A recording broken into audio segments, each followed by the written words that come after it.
ہانڈیاں پکانے اور روٹیاں لگانے کا کام ہے میرا۔ میں اپنے حصے کا کام کر رہی ہوں۔ مجھے اپنے کام کی الف بے ضرب جمع تقسیم ساری آتی ہے، اس سے زیادہ کچھ نہیں جانتی۔ لے ماسی، ابھی تو نے اتنا بھاری فلسفہ سنایا ہے لڑکیوں کے بارے میں۔ حمزہ نے چولہے پہ رکھی سب سے بڑی لکڑی چولہے کے اندر مزید دھکیلتے ہوئے کہا۔ ہائے ہائے، نہ گھسا لکڑی کو اندر، آگ خراب ہوتی ہے۔ ماسی نے اس کا ہاتھ روکا۔ لو بتاؤ آپا جی۔ پھر وہ صحن کے اس کونے میں آتی چاچی جان سے مخاطب ہوئی۔ کڑیوں چڑیوں کی کہانی کون سی نہیں ہے جو میں نے اس کو سنا دی؟ کڑیاں چڑیاں پیڑ کی شاخ کی طرح لچک کھاتی ہی بھلی لگتی ہیں، کیوں؟ اس نے تائید طلب نظروں سے چاچی جان کی طرف دیکھا جو پاس دھری پیڑھی پر بیٹھ رہی تھیں۔ ویسے مجھے یہ بھی خیال آتا ہے۔ پھر ماسی ہاجرہ ادھر ادھر دیکھنے کے بعد سرگوشی کے سے انداز میں بولیں۔ کیا؟ حمزہ نے دیکھا۔ چچی جان کے چہرے پر ابھی تک صبح والا دکھ کا احساس چھایا ہوا تھا۔ فاطمہ بی بی کا جن ادھر مائرہ پر بھی تو قبضہ جمانے کی کوشش نہیں کرنے لگا؟ کیا حماقت کی بات ہے ہاجرہ؟ چچی جان نے اسے ڈانٹا۔ کسی اور کے سامنے نہیں کر دینا یہ بات۔ لو میری توبہ، ماسی نے فوراً غلطی تسلیم کر لی۔ حمزہ نے ہنس کر چچی جان کی طرف دیکھا۔ میں کچھ دیر پہلے ماسی کو اعلیٰ پائی کی فلسفی قرار دے رہا تھا۔ جن والی بات کر کے اس نے ثابت کر دیا کہ یہ تو واقعی نائن ہے، ہانڈیاں بھوننے اور روٹیاں لگانے والی۔ نہ تو میں نے اور کیا کہا ہے بچہ؟ ماسی نے بھونتے مسالے میں کٹے ہوئے آلو ڈالتے ہوئے کہا۔ میں اپنا کام جانتی ہوں، کتنے بندوں کے لیے کتنا کھانا، اس کھانے کے لیے کتنا سالن چاہیے، نمک مرچ ہلدی گھی مسالہ پیاز لہسن ادرک ٹماٹر۔ میری زندگی تو اس کے گرد ہی چلتی ہے، میں نائن، اس سے آگے کی باتیں کیا جانوں؟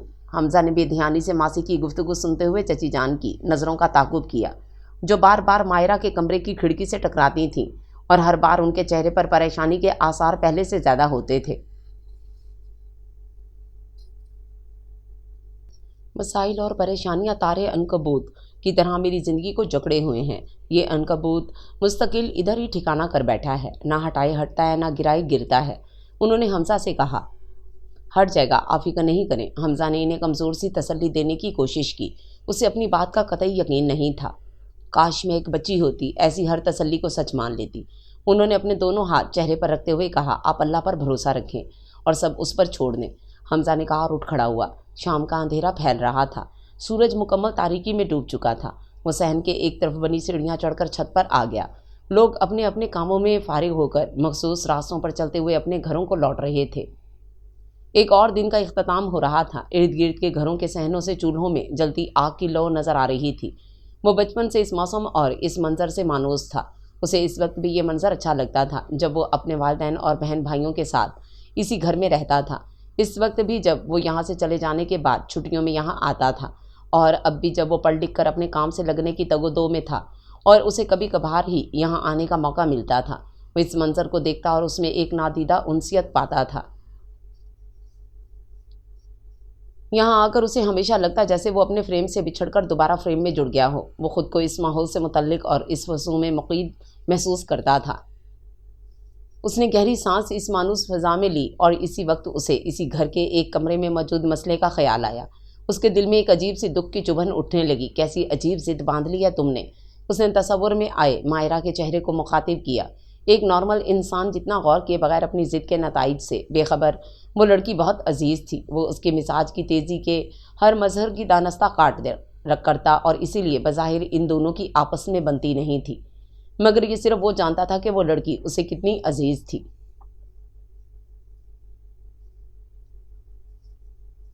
اور اس بات کا کلک کل سے اسے کھائے جا رہا تھا کہ اس کے دل کی یہ خوش فہمی کے بظاہر وہ اس سے کتنا ہی لڑتی اور خار کھاتی تھی، دل میں وہ بھی اسے اتنا ہی عزیز جانتی تھی۔ خاک ہوئی۔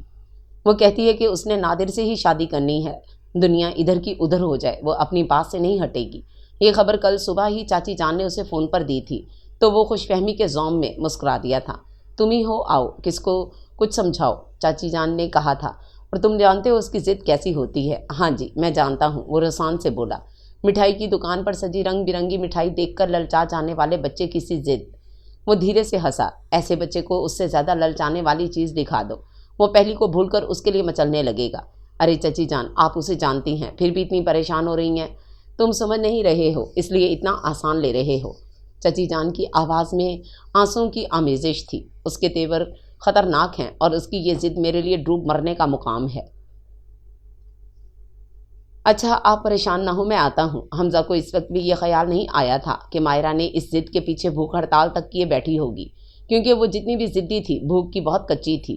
چچی جان کبھی کبھار اس کی بیجا ضد سے زچ ہو کر اسے کھانا دینا بند کر دیتی تھیں اور مجالہ وہ فوراً ہتھیار ڈال دیتی تھی، مگر یہ ضد اسے سخت تھی جسے منوانے کے لیے وہ پیٹ کی دہائی تک کی بھی پرواہ نہیں کر رہی تھی۔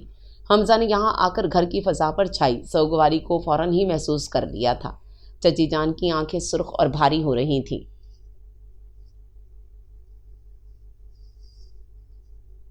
اسے صورتحال کے کچھ سنجیدہ ہونے کا تو احساس ہوا تھا، مگر مائرہ کا گستاخ اور باغیانہ لہجہ جب تک اس نے خود محسوس نہیں کر لیا تھا اسے صورتحال کی سنگینی کا یقین نہیں آیا تھا۔ سب کچھ دیکھ کر بھی مجھے علم ہے تم جلدی اپنی یہ احمقانہ ضد چھوڑ دو گی، اس نے ایک بار پھر تصور میں مائرہ کو مخاطب کیا۔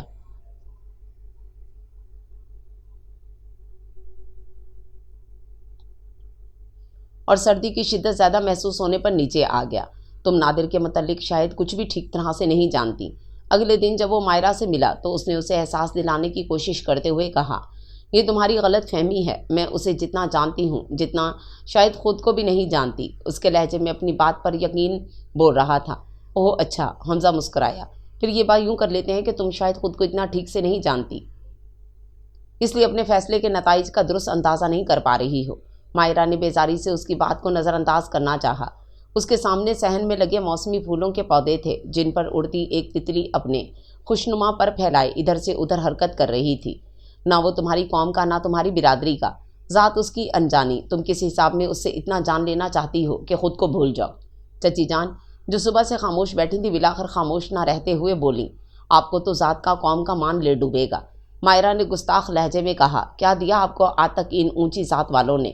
وہ کھا جانے والی نظروں سے حمزہ کی طرف دیکھتے ہوئے بولی، نہ کردہ گناہ کی سزا عمر قید۔ اس کی آواز مزید بلند ہوئی، اس کے بجائے آپ بھی اگر ارد گرد نظر ڈالتی تو کوئی نہ کوئی مہربان شخص آپ کو بھی مل جاتا اس قید تنہائی سے نجات دلانے کے لیے۔ میرے بارے میں خیال آرائی کرنے کی کوئی ضرورت نہیں ہے تمہیں۔ چچی جان اس کی بات پر غصے سے بولی، میں آپ کے قاعدے اور قانون نہیں جانتی، میں صرف اتنا جانتی ہوں کہ زندگی مجھے صرف ایک بار ملی ہے اور اس زندگی میں مجھے وہی کرنا چاہیے جو میرا دل چاہتا ہے، لیکن میں تمہیں اس منمانی کی اجازت نہیں دے سکتی۔ چچی جان نے اب کے ذرا مضبوط اور فیصلہ کن لہجے میں کہا، تمہاری یہ حرکت میری برسوں کی ریاضت کو خاک میں ملا دے گی۔ میں نے جس طرح کانٹوں پر چل کر عزت کی چادر سر پر تانی ہے، اسے تم سمجھ سکتی ہو نا، اس کا تصور کر سکتی ہو، مگر میں اس کا احترام بھی تم سے نہیں مانگتی۔ اگر مجھے یقین ہوتا کہ تم اپنے لیے جو فیصلہ کر رہی ہو وہ تمہارے حق میں بہتر ہے، آپ کو کیا پتا کہ میرے حق میں کیا اچھا ہے اور کیا برا؟ مائرہ درشت لہجے میں بولی، آپ یہ فیصلہ کیسے کر سکتی ہیں جبکہ آپ کو عمر بھر یہ پتہ نہیں چلا کہ خود آپ کے حق میں کیا اچھا ہے؟ حمزہ نے حیرت سے مائرہ کی طرف دیکھا اور اس کی آنکھیں شعلہ بار تھیں۔ مجھے زندگی نے وہ بھی سکھا دیا جو سیکھنے کی خواہش میں نے کبھی نہیں کی تھی۔ میں کبھی نہیں یہ چاہوں گی کہ تم بھی حالات کی مار کھا کر وہ سب سیکھو جو سیکھنے کی خواہش تمہیں نہیں ہے۔ چچی جان نے اب کے نرم لہجے میں اسے سمجھانے کی کوشش کی، میں آپ کی کسی بات سے بھی متاثر نہیں ہوتی۔ مائرہ بدستور تلخ لہجے میں بات کر رہی تھی۔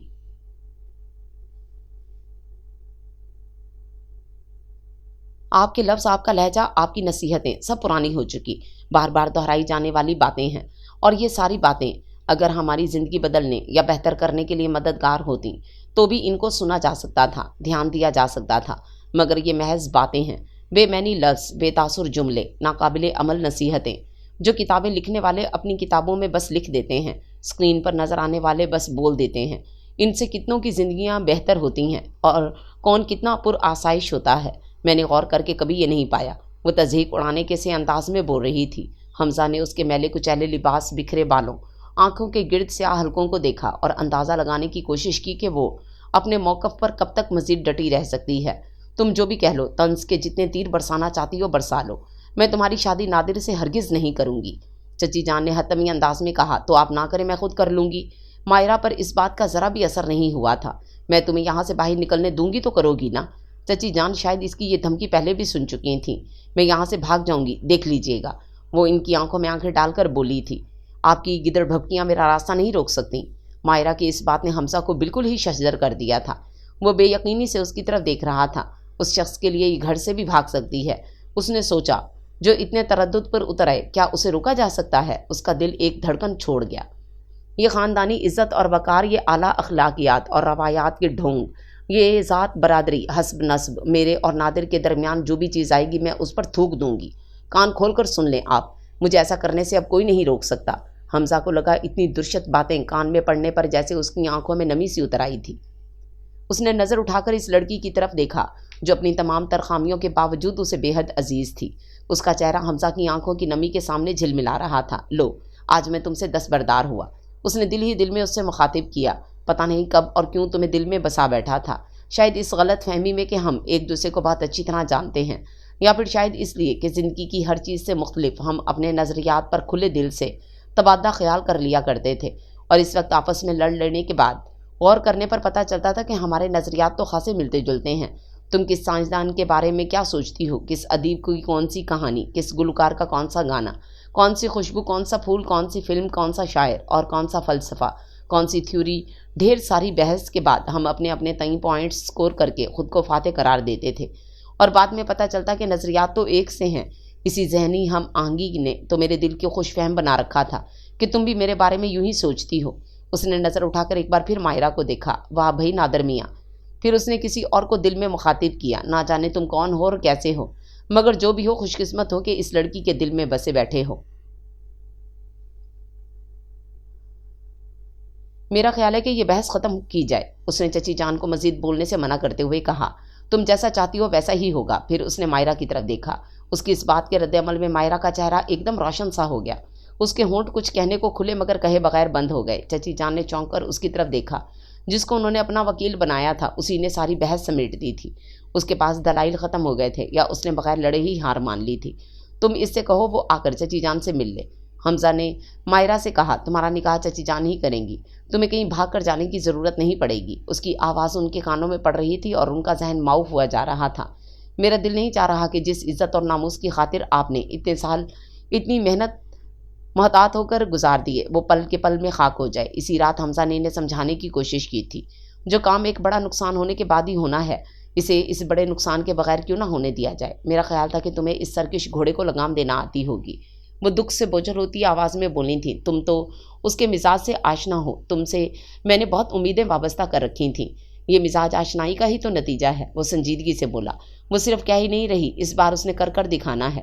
آپ نے اس کا لہجہ اور عزم محسوس نہیں کیا۔ شاید کچھ تجربے سے گزرے بغیر نتائج پر یقین نہیں آتا، مگر جب نوجوان پر یقین ہوں تو پھر انہیں سمجھانا فضول ثابت ہوتا ہے۔ مگر میں ایسا نہیں کر سکتی، وہ بے چین ہو کر بولی تھیں۔ یہ کوئی من مرضی کا کھانا، لباس، مضمون، اسکول کالج کا معاملہ نہیں ہے جو اس کی ضد پر اس کی مان لی جائے۔ وہ ذات اور قوم کی نیچ، ان کا پس منظر سرے سے غیر موجود خیرات کرنے والے لوگ۔ انہوں نے رک کر حمزہ کی طرف دیکھا، ان کی آنکھیں نم ہو رہی تھیں۔ میں کوئی بڑا بول نہیں بول رہی، حمزہ کے چہرے پر تجسس کے آثار دیکھتے ہوئے وہ بولی، مگر یہ چیزیں معنی رکھتی ہیں۔ انہوں نے اپنی بات پر زور دیتے ہوئے کہا، اور پھر یہ کیسی محبت ہے کہ جن کے ساتھ ایک عمر گزاری، جنہوں نے نوالا توڑنے، انگلی پکڑ کر پاؤں پاؤں چلانے، ایک ایک حرف سے لے کر لفظوں تک پڑھنا سکھانے کی مشقت سہی، جو تنگی اور ترشی پریشانی مصیبت میں صاحباں بنے رہے، جنہوں نے گود کی گرمی اور محبت کی نرمی سے آشنا کیا، ان کی محبت پر ایک دم اجنبی شخص کی محبت حاوی ہو گئی، بے غرض، بے ریا، مر مٹنے والے، چھوٹے بڑے کی محبت میں جان لوٹا دینے والے، وفا پرست باپ کی بیٹی اتنی بے مروت، خود غرض اور سرکش۔ وہ سانس لینے کو رکی، مجھے علم ہوتا تو اس کے پیدا ہوتے ہی اس کا گلا گھونٹ کر مار دیتی۔ انہوں نے حمزہ کی طرف دیکھا جو لب بھینچے بات سن رہا تھا۔ میرا کہنا اب یہی ہے کہ ان سب باتوں کا کوئی فائدہ نہیں، وہ گھر سے بھاگ جائے یا اپنی جان لے لے، دونوں صورتوں میں ہی ایک بڑا نقصان ہمارا ہوگا۔ اس بڑے نقصان سے بچنے کی ایک ہی تدبیر ہے کہ اسے منمانی کر لینے دیں۔ کیسے بھاگ جائے گی وہ ڈانٹ کر بولی، ٹانگیں کاٹ دوں گی اس کی، صبح ہی بلاؤ قاضی کو، میں اس کا نکاح تم سے کرواتی ہوں، پھر کیسے بھاگے گی؟ نہیں، حمزہ نے تیزی سے کہا، میں ہرگز ایسا نہیں کروں گا۔ تم وہ ششدر رہ گئیں، جبکہ میرا خیال تھا وہ بے یقینی سے اس کی طرف دیکھ رہی تھیں۔ خیال کیا ہے، غلط بھی ہو سکتا ہے۔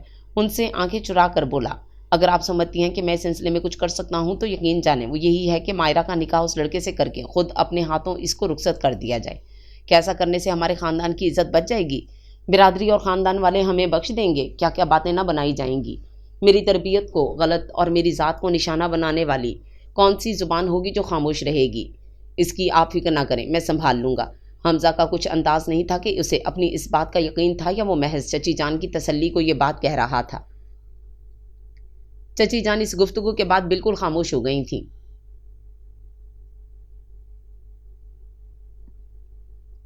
مائرہ نے اپنی سہیلی مریم کے ذریعے نادر کو پیغام بھیجوا دیا تھا کہ وہ آ کر گھر والوں سے مل لے۔ چچی جان نے نادر سے ملنے سے صاف انکار کر دیا تھا۔ ان کا کہنا تھا کہ حمزہ نے یہ فیصلہ کیا ہے اور اس سلسلے میں سب کچھ وہی کرے گا۔ ان کی اسی سخت رویے کا نتیجہ تھا کہ جس سپہر نادر اس ملاقات کو ادھر آیا، اس روز صبح سے نہ گھر میں صفائی ہوئی، نہ آنے والے کے لیے کسی چائے پانی کا اہتمام کیا گیا۔ چاچی جان سارا دن منہ پر چادر ڈالے صحن میں بچھی چارپائی پر لیٹی رہیں۔ ان کا مزاج ایسے ہو رہا تھا کہ کسی کو ان کے ساتھ بات کرنے کی جرت نہیں ہوئی۔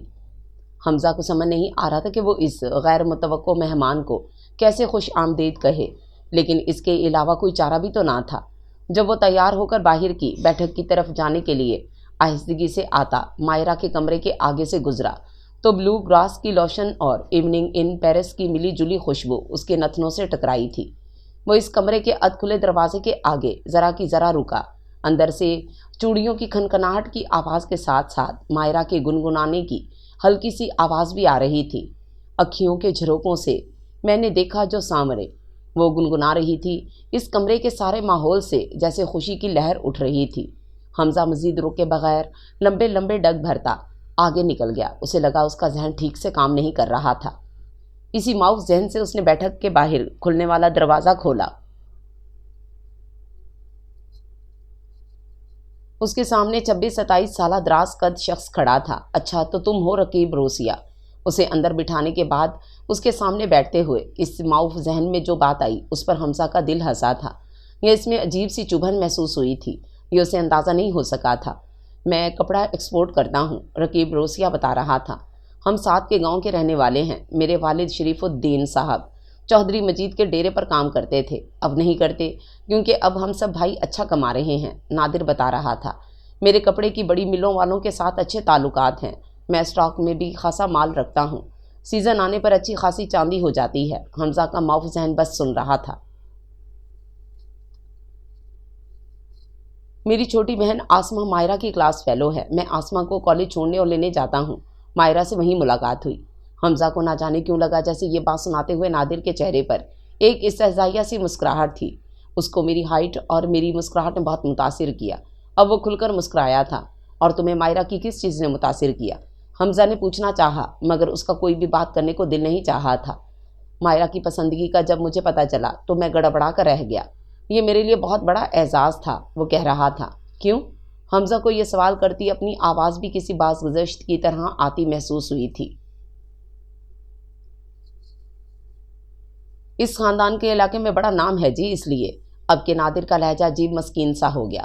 بی بی جی کے اسکول کے آگے سے گزرتے ہوئے دم مارنے کی مجال نہیں ہوتی تھی ہماری، اور جب تک چودھری والا صاحب حیات تھے ہم ان کے مکانوں کو نظر اٹھا کر دیکھ بھی نہیں سکتے تھے۔ حمزہ نے اپنا سر جھکا لیا۔ میں نے مائرہ کو یہ بتایا تو وہ ہنسی۔ وہ کچھ یاد کرتے ہوئے بتا رہا تھا۔ میں نے کہا مائرہ بی بی، میں شریف کمہار کا بیٹا ہوں جی، آپ کو میرے بارے میں غلط فہمی ہوئی ہے شاید۔ تو وہ ہنس کر بولی، اس میں غلط فہمی کی کیا بات ہے، دل تو کسی پر بھی آ سکتا ہے۔ حمزہ کا دل ڈوبنے لگا۔ ویسے بھی پرانی شان و شوکت کے تو تذکرے ہی باقی ہیں نا، اب دور اور آ گیا ہے۔ چودھری وارث صاحب کی زمینیں بکیں تو میرے چاچے نے قیمت لگائی تھی سب سے پہلے، اور جو خریدی ان کے دام کھرے دیے تھے یکمشت، اور اب تو یہ اونچے مکان کھنڈر ہونے کو ہیں، اور یہ ادھر ہمارا کاروبار بڑا پھیل گیا ہے۔ ہم نے اپنی کوٹھی شروع کرائی ہوئی ہے ادھر لان سے پار، جو کھلی جگہ تھی وہ ہماری ہے۔ میں UK کا ویزا لے رہا ہوں، جلدی ہمارا کاروبار انٹرنیشنل ہو جائے گا۔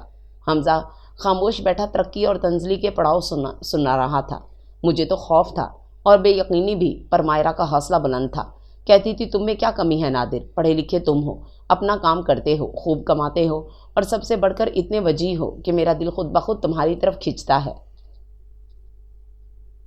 حمزہ نے بے چینی کے عالم میں پہلو بدلا۔ تم یہ بتاؤ کہ کیا تم مائرہ سے نکاح کے لیے تیار ہو؟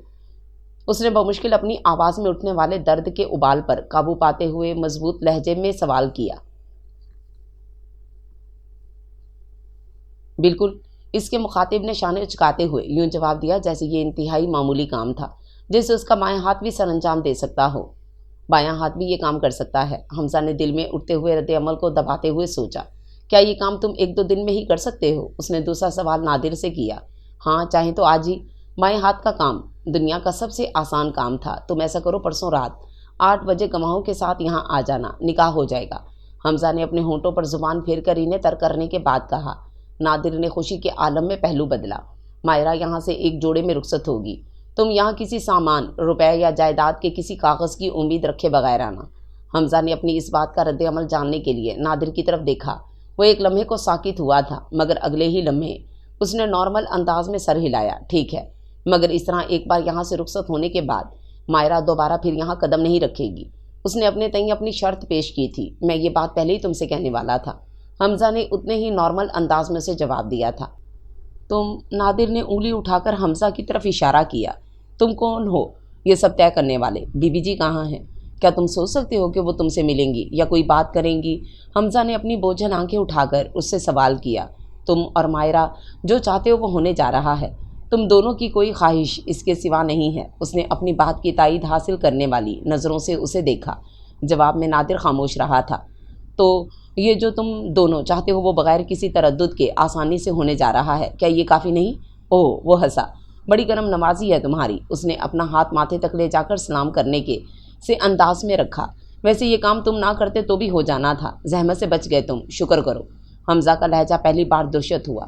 کسی بھی دوسری صورت میں پولیس، تھانے، مقدموں اور خواری کا سامنا کرتے، عمر گزر جاتی، شادی کا مزہ بھگتتے رہتے ایک عرصے تک۔ مائرہ نابالغ اور فاطر العقل نہیں ہے جو عدالت اسے اور مجھے کسی لمبے مقدمے میں گھسیٹتی، نہ ہی تمہیں۔ نادر اپنی جگہ سے اٹھتے ہوئے بولا، اور تمہارے خاندان کے باقی مردوں میں اب وہ دمخم کہاں رہا ہے کہ بندوق اٹھا ہی لو؟ چلانا تو دور کی بات ہے، اس لیے مجھ پر احسان لادنے کی کوئی گنجائش نہیں۔ باہر نکلنے سے پہلے وہ رکا اور مڑ کر حمزہ سے ایک بار پھر مخاطب ہوا۔ ہاں، یہ ضرور ہے کہ تمہاری بازوم خود اونچی شان کے جنازے کی بے عزتی کا گراف ذرا کم ہو جائے گا۔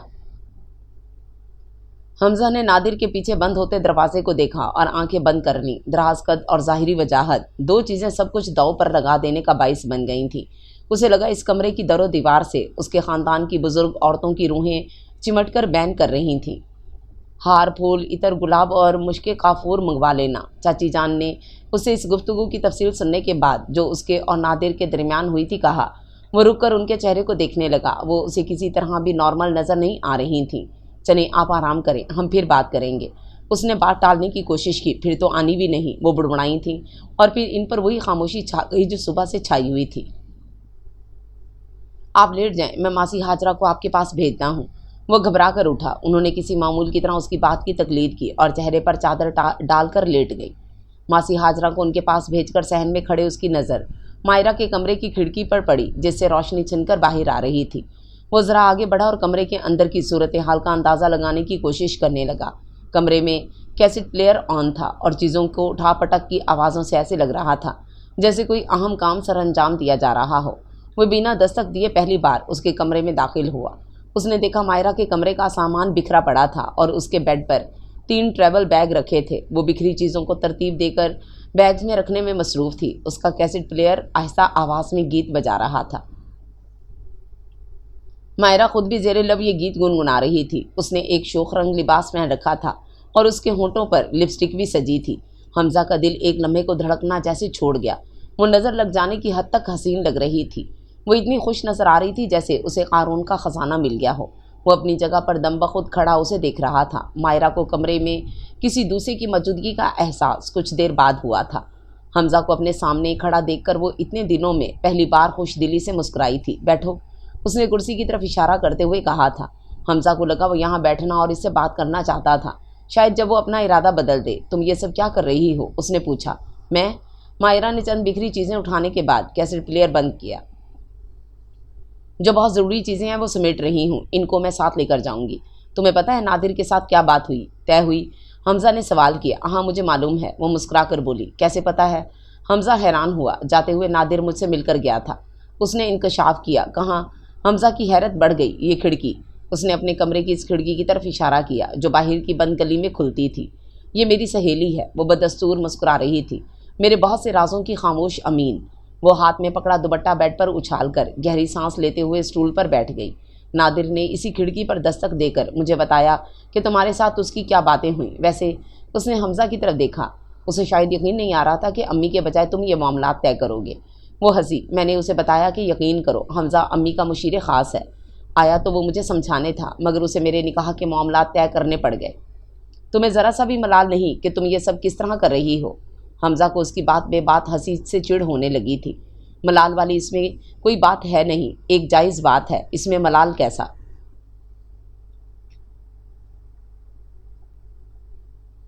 وہ بے نیازی سے بولی، ہاں تم نے اور امی نے اسے ایشو بنا دیا خواہ مخواہ، اور یہ جو وہ ایک بار پھر ہنسی، تم لوگوں کا خیال ہے کہ مجھے اس بچی کچی جائیداد، روپے پیسے اور سامان سے محروم کرنے کی دھمکی دے کر میرا اور نادر کا راستہ روک لو گے، تو یہ وہم ہے تمہارا۔ اس نے ایک بار پھر حمزہ کی طرف دیکھا۔ مجھے تو خیر نام نہاد سہولتوں کی پرواہ بھی نہیں، نادر بھی اپنے قول کا کیسا پکا ہے، وہ مجھے بتا کر گیا ہے کہ تم سے اس کا کیا معاملہ طے ہوا، اور اس نے بالکل ٹھیک کہا، تم جیسے مادہ پرستوں سے تعلق رکھنے کی ضرورت بھی نہیں ہے ہمیں۔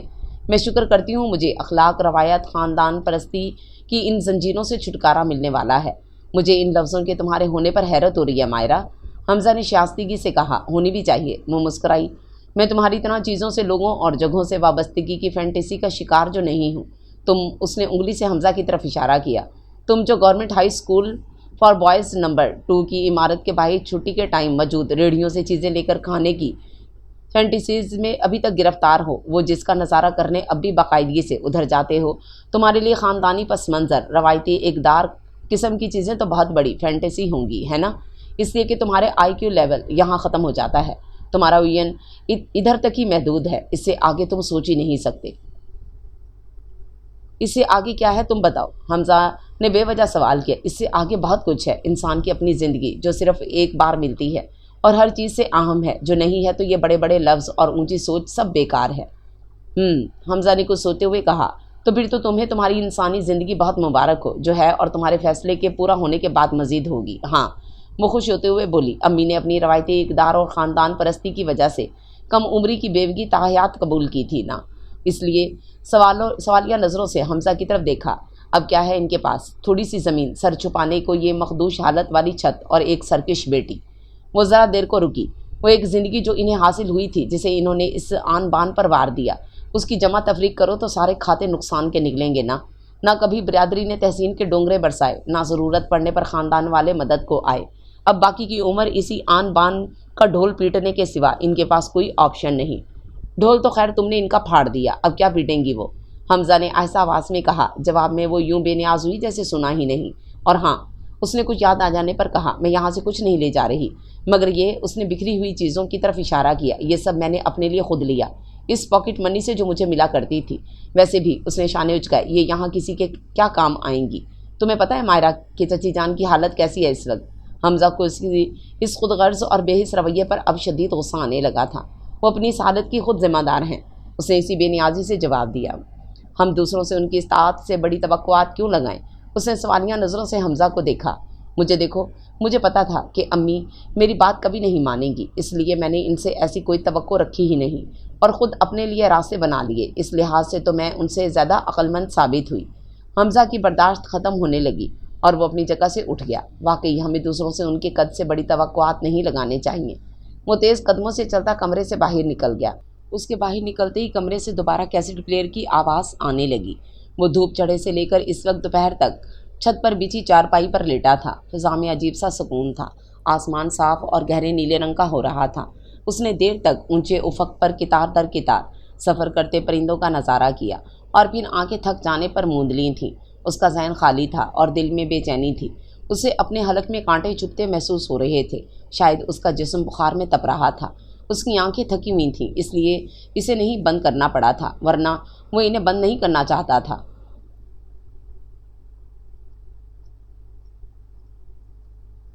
آنکھیں بند کرنے پر کئی دن سے اس کے سامنے ایک ہی منظر فلم کی طرح چلنے لگتا تھا۔ نکاح خواہ گواہ، نکاح کے بول، نکاح نامے پر دلہا کے کالم میں نادر کا نام اور دلہن کے دستخط میں مائرہ کے ہاتھ سے لکھا وہ مانوس ایم، پھر دلہن کے وکیل کی حیثیت سے کیے گئے اس کے اپنے دستخط، قرمزی رنگ کے کپڑوں میں ملبوس وہ ان سجی دلہن، اس کا اعتماد جس کے ساتھ وہ بغیر کسی کی دعا لیے نادر کے ساتھ رخصت ہو رہی تھی۔ اس نے غلطی سے بھی ایک نگاہ اس گھر کے آنگن پر نہیں ڈالی تھی جس میں کھیلتے کودتے اس کا بچپن گزرا، اٹھتے بیٹھتے لڑکپن اور جوانی کے سال بیتے تھے۔ اس نے اس بات کی بھی پرواہ نہیں کی تھی کہ اس کی ماں اس کے رخصت ہوتے وقت منہ پر کپڑا ڈالے خاموش پڑی تھی۔ انہوں نے اس کے چلے جانے تک ایک لفظ بھی اسے نہیں بولا تھا۔ کیا بے حسی اور خود غرضی کی ایک سٹیج یہ بھی ہوتی ہے؟ بے چینی سے کروٹ بدل کر حمزہ نے سوچا، پھر اس نے آنکھیں کھول کر سورج کی شعاؤں کو براہ راست دیکھنے کی کوشش کی۔ کیا میں بزدل ہوں یا مصلحت پسند؟ جو اس کو روک نہ سکا۔ اس نے خود سے سوال کیا، بندوق کے زور پر یا دلائل دے کر کیا اس کو روکا جا سکتا تھا؟ اسے لگا اس کے پاس اس کے اپنے کسی سوال کا جواب نہیں تھا، یا شاید وہ ایسے کسی سوال کا جواب دینا ہی نہیں چاہتا تھا۔ جو ہونا تھا وہ تو ہو گیا، اب ایک دوسرے سے منہ چھپانے کا کیا فائدہ؟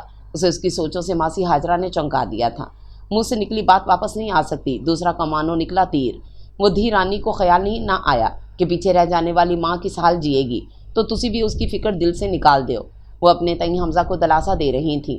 حمزہ اٹھ کر بیٹھ گیا اور اپنی چپلوں میں پاؤں ڈالنے لگا۔ پورا پنڈ دانتوں میں انگلیاں دے کر بیٹھا ہے۔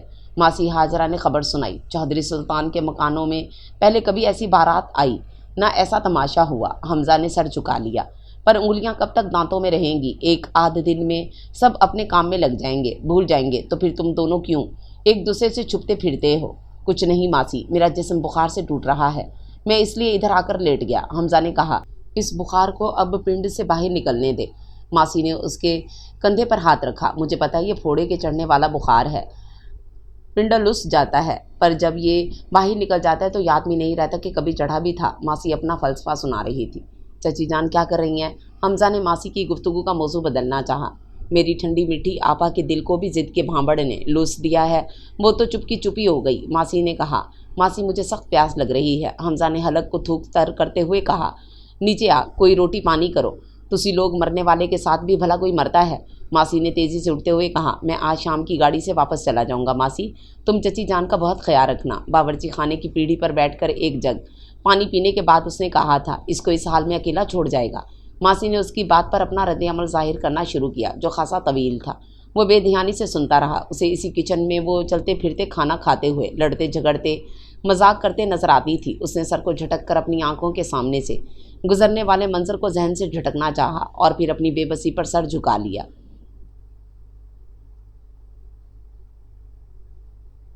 ٹرین کی کھڑکی سے باہر منظر بھاگ رہے تھے، وہ ان پر دھندلی سی نظریں ٹکائے بیٹھا تھا۔ یہ وہی منظر تھا جن کو ادھر کے اور واپسی کے سفر کے دوران وہ کئی سالوں سے دیکھ رہا تھا۔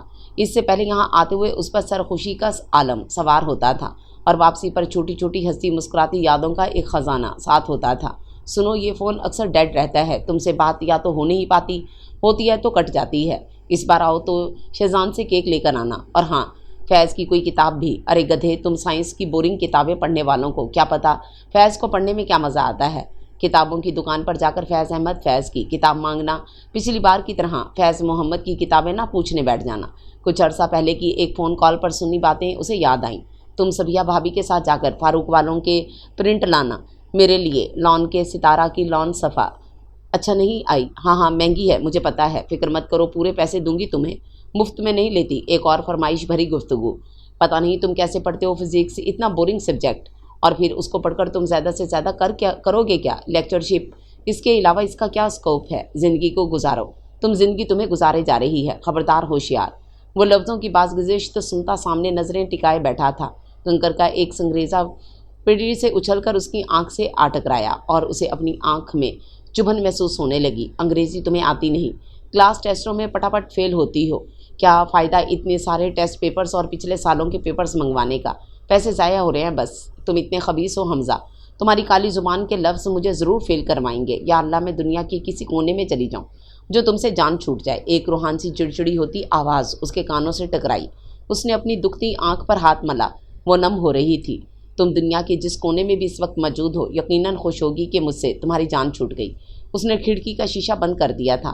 وہ جب سے گاؤں سے واپس آیا ہے چپ چپ ہے، کھویا کھویا، ویسا نہیں رہا جیسے پہلے تھا۔ انہوں نے کئی مرتبہ خود کو بتایا تھا، حمزہ سے پوچھتی تو وہ ٹال جاتا تھا۔ اسے چپ کا عقد امین مزارہ کے آنے پر کھلا تھا، جو ساگ اور کنوں کے تحفے دینے خاص طور پر ان کے پاس آیا تھا۔ شکر ہے انہوں نے امین کی بات سن کر اسے خبردار کیا تھا، فیصل اور اس کی بیوی سے نہ کرنا یہ بات، نہ ہی فضول چرچا کرنا ادھر ادھر۔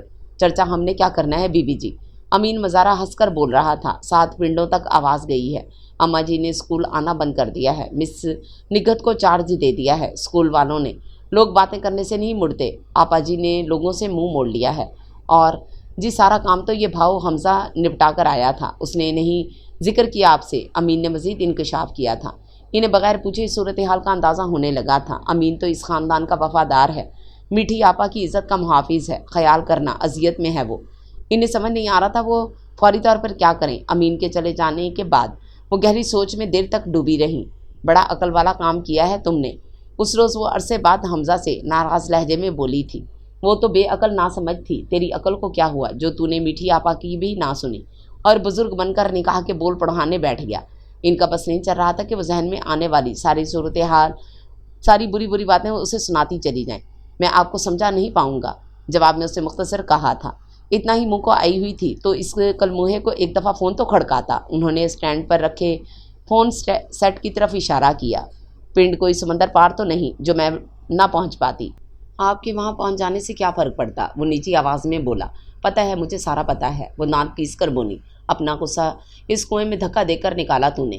حمزہ نے چونک کر اپنی ماں کی طرف دیکھا۔ ہاں تو اور کیا، انہوں نے اس کی نظروں کی پرواہ نہ کرتے ہوئے کہا۔ یہ جان کر کے اس نے تجھ پر کمہار کے لڑکے کو ترجیح دے دی۔ تو نے اسے کچھ کہا نہ سمجھایا، بس ہاتھ سے پکڑ کر آگے کیا۔ لے مزہ چکھ اس کو چننے کا۔ دھوپ کا رخ دیکھ کر کسی کو پتہ نہیں چلتا سایہ کدھر کو چلے گا۔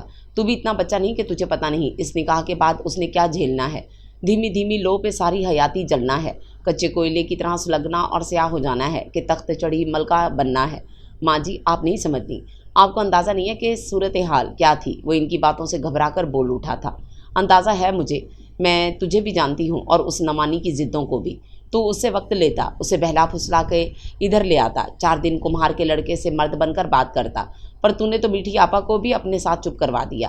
وہ مسلسل اسے ملامت کیے جا رہی تھیں، اوپر سے اس غریب کو اکیلا چھوڑایا ہے۔ تیری ادھر کون سی ملیں بند ہو گئی تھیں تیرے نہ ہونے سے؟ انہوں نے اسے مزید گھرکا۔ صبح کاغذوں کی فائل لے کر نکلنا اور شام تک دفتر پھر کر نوکری ڈھونڈنے کے سوا کون سا ضروری کام تھا جو تیرا رک گیا تھا؟ حمزہ خاموش بیٹھا سنتا رہا۔ اس بیچاری کو لوگوں کی زبان کے فائر کے آگے اکیلا چھوڑایا ہے، وہ بولے جا رہی تھیں۔ ٹکٹ کرا صبح ہی 2 اور چل میرے ساتھ میٹھی آپا کے پاس، نہیں معلوم کیا حال ہو رہا ہوگا اس کا۔ انہوں نے اس کا شانہ جھنجھوڑ کر حکم دیا تھا۔ اس بار گاؤں آ کر چچی جان کی جو حالت اس نے دیکھی، اس کا دل بیٹھ گیا۔ جیسے اماں کہتی ہیں اس کے حساب سے کیا میں ہی ان کی اس حالت کا ذمہ دار ہوں؟ وہ ایک نئی کشمکش میں پڑ گیا۔ اماں جو حل بتاتی کیا وہ ممکن تھا؟ اس نے سوچا اور اس کے دل نے نفی میں جواب دیا۔ اماں چاچی جان کی خاموشی کا قفل توڑنے کی کوشش کرتی رہی مگر ناکام لوٹی۔ لیکن جتنے دن وہ وہاں رہی انہوں نے گاؤں کی عورتوں سے ملاقات بھی کی اور ان کے سوالوں کے جوابات بھی دیے۔ خود اس سے اور چچی جان سے زیادہ اماں بہادر تھی۔ مکمل صفائی کرو گھر کی، موت ہو جائے تو بھی اتنے دن کا سوگ نہیں مناتا ہوگا کوئی، غضب ہے اللہ کا، من گرد پڑی ہے ہر چیز پر۔ اماں نے ماسی ہاجرہ کو حکم سناتے ہوئے کہا۔ اماں کے قیام کے دوران ویران گھر میں آبادی کے آثار نظر آنے لگے تھے۔ چچی جان نے چہرے سے کپڑا ہٹا کر سب کو دیکھنا اور کمرے سے باہر نکل کر بیٹھنا شروع کر دیا تھا۔ اتنے غم کے ساتھ یہ اپنی عمر تنہا کیسے گزاریں گی؟ وہ سوچتا رہا۔ آپ ہمارے ساتھ چلیں، اس نے گھبرا کر ان سے کہا۔ جواب میں انہوں نے سختی سے سر ہلایا تھا اور یہ نہ ہمیشہ کی طرح نہ ہی رہی تھی۔ اس کی اور اماں کی محنتوں پر بھی ہاں میں نہیں بدلی تھی۔ حمزہ جانتا تھا کہ مائرہ جس ضد پر اڑ گئی تھی، اماں کی بتائی ہوئی تدبیر سے بھی وہ اپنی ضد سے دستبردار ہونے والی نہیں تھی۔ پھر بھی اماں کی باتوں نے اسے ایک عجیب سی احساس جرم میں مبتلا کر دیا تھا۔ گاؤں سے اس دن واپس آتے ہوئے اس نے اپنے لیے فیصلہ کیا تھا جس کا پہلے اس نے کبھی سوچا بھی نہیں تھا۔ جس روز اس کی اس گورنمنٹ ہائی اسکول میں بطور سائنس ٹیچر تعیناتی ہوئی جہاں سے اس نے خود میٹرک کیا تھا، اس دن اس جیسا خوش اور اس جیسا افسردہ شاید کوئی نہ تھا۔ اس سے 2 روز پہلے ہی اسے اٹامک انرجی کمیشن سے بھی اپائنٹمنٹ لیٹر ملا تھا۔ اس پر اسکول ماسٹری کو ترجیح دینے کا پہلے اسے کبھی خیال نہیں آیا تھا، مگر وہ دل کی خلش تھی کہ کیا تھا جس نے اسے گورنمنٹ ہائی اسکول کے ماسٹری کو ترجیح دینے پر اکسایا تھا۔ اس کے اس فیصلے نے گھر میں سب کو ہی چونکایا تھا سوائے اس کی اماں کے۔ فیصل بھائی نے اسے احمق اور جذباتی قرار دیا اور بہنوں نے سخت مایوسی کا اظہار کیا تھا، مگر اماں نے سنجیدگی سے سر ہلایا تھا۔ ٹھیک ہے، یہ بچے پڑھانے سے بڑا نیکی کا کام کوئی نہیں، تیری عاقبت بھی سنور جائے گی۔ اماں نے خود کبھی اسکول کی شکل نہیں دیکھی تھی، مگر اتنی حکمت کی باتیں نہ جانے کیسے کر لیتی تھیں۔